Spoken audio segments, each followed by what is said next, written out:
नमस्कार दोस्तों, आपका स्वागत है हमारे चैनल ओम अनंत मिथों पर।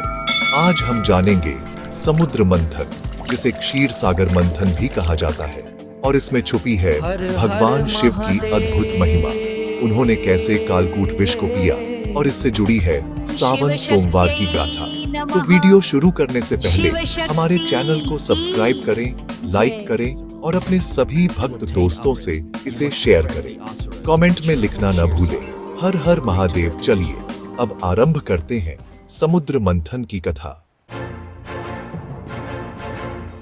पौराणिक ग्रंथों के अनुसार एक बार आर्षि दुर्वासा ने इंद्रदेव को पारिजात पुष्पों से बनी एक दिव्य माला भेंट की, लेकिन इंद्रदेव ने उसका सम्मान नहीं किया।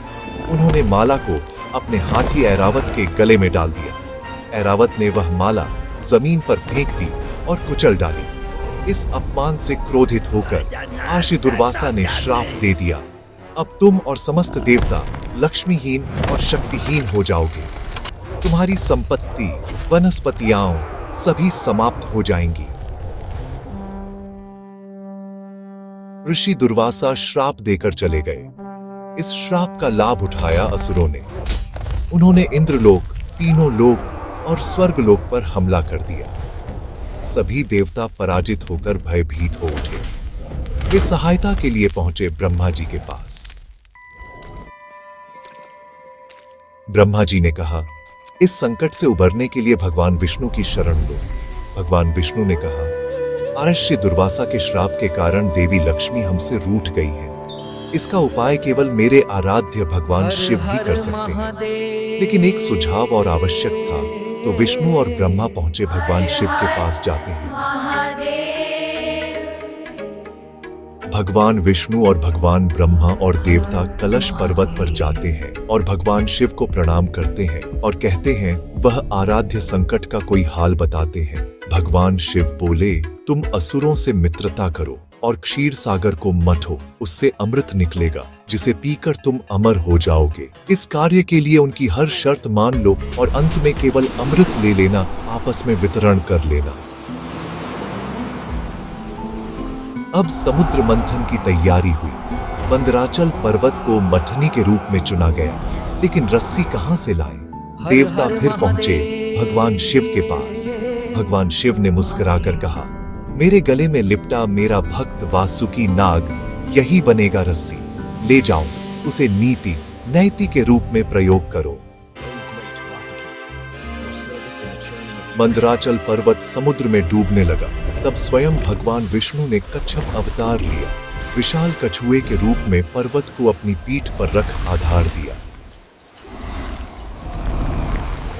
मंथन की भूमिका पूरी हो गई थी। अब भगवान शिव ने कहा, हे नारायण, जब मेरी आवश्यकता होगी मैं स्वयं आऊंगा। फिर वे ध्यान में लीन हो गए। भगवान विष्णु ने उन्हें नमन किया। मंदराचल पर्वत और वासुकी नाग मंथन प्रारंभ हुआ। भगवान शिव ने वासुकी नाग को गहन निद्रा में भेज दिया ताकि मंथन के दौरान वह कष्ट न पाए। देवताओं ने वासुकी नाग की पूंछ पकड़ी। दानवों ने सोचा मुख की ओर से पकड़ने में कोई विशेष लाभ होगा, इसलिए वे वासुकी के मुख की ओर से पकड़ने लगे। कुछ क्षण बाद जब समुद्र को मथा गया तो सबसे पहले निकला कालकूट हलाहल विष। यह इतना प्रचंड था कि पूरा ब्रह्मांड कांप उठा। चारों दिशाओं में काले बादल छा गए। तीनों लोक नष्ट समाप्त होने लगे। देवता, असुर, ब्रह्मा और विष्णु सब विष की ज्वाला से पीड़ित होने लगे। ना भगवान विष्णु ना भगवान ब्रह्मा कोई इसका उपाय नहीं खोज सका। तब सबने एक साथ पुकारा, हे महादेव, हमारी रक्षा कीजिए। हे त्रिकालदर्शी, हे नीलकंठ, हे भोलेनाथ। भगवान शिव मदद करे। हे त्रिलोकनाथ शिव, हे महाकाल, हमारी रक्षा करें। और उसी क्षण भगवान शिव कैलाश से प्रकट हुए, शांत मुद्रा में, त्रिशूल धारण किए, करुणा से भरे नयन। भगवान शिव ने अपने करुणामय हाथों से सब जगह से वह सारा हलाहल विष अपनी हथेली पर लिया और बिना संकोच पूरा विष पी लिया। पूरा संसार चकित था। माता सती आदि शक्ति वहां प्रकट हुई और उन्होंने शिव के कंठ पर हाथ रखकर विष को वहीं रोक दिया। तभी से भगवान शिव बन गए नीलकंठ महादेव। हे महाकाल, हमारी रक्षा करें। परंतु हलाहल विष पीने से भगवान शिव का तप अग्नि से भी तेज हो गया। तब माता आदिशक्ति ने भगवान शिव पर जल अर्पित किया, उन्हें शीतलता प्रदान की। इंद्रदेव ने बादलों से वर्षा करवाई। देवता, विष्णु और ब्रह्मा सभी ने मिलकर जल अर्पित किया। तभी से सावन मास में भगवान शिव को जल चढ़ाने की परंपरा आरंभ हुई। अब जब विष को शिव ने पान कर लिया तो फिर से समुद्र मंथन प्रारंभ हुआ। कामधेनु गाय ऋषियों ने स्वीकार की, उच्चैःश्रवा घोड़ा असुरराज बलि ने लिया, ऐरावत हाथी इंद्रदेव ने वाहन बनाया, कौस्तुभ मणि भगवान विष्णु ने धारण की, कल्प वृक्ष देवताओं ने देवलोक में स्थापित किया, रंभा अप्सरा स्वर्ग में स्थान मिला, महालक्ष्मी जी स्वयं प्रकट हुई और विष्णु भगवान को वरण किया, वारुणी देवी असुरों ने ग्रहण किया, चंद्रमा, पारिजात वृक्ष और शंख, अंततः धन्वंतरी वैद्य अमृत कलश लेकर प्रकट हुए, शार्ंग धनुष। ये सब 14 रत्न, हाँ सब 14 रत्न था। असुरों ने अमृत कलश छीन लिया। देवता शक्तिहीन खड़े देख रहे थे। तभी भगवान विष्णु ने अपना मोहिनी रूप धारण किया, विश्व मोहिनी बनकर सौंदर्य और नीति से परिपूर्ण। असुर मोहिनी के सौंदर्य पर मोहित हो गए। उन्होंने कहा, हे सुंदरी, आप ही अमृत का वितरण कीजिए। मोहिनी ने देवताओं को अमृत पिला दिया। स्वरभानु नामक एक दानव देवता बनकर पंक्ति में बैठ गया। जैसे ही उसने अमृत पिया, सूर्य और चंद्रमा ने पहचान लिया। विष्णु जी ने सुदर्शन चक्र से उसका सिर धड़ से अलग कर दिया। उसका सिर राहु और धड़ केतु बन गया और आज भी सूर्य चंद्र को ग्रहण देते हैं। जब असुरों को सच्चाई का ज्ञान हुआ तो वे क्रोधित हो गए और देवताओं पर आक्रमण कर दिया। भयंकर देवासुर संग्राम हुआ। आखिरकार देवराज इंद्र ने असुर राज बलि को पराजित कर स्वर्ग लोक पुनः प्राप्त किया।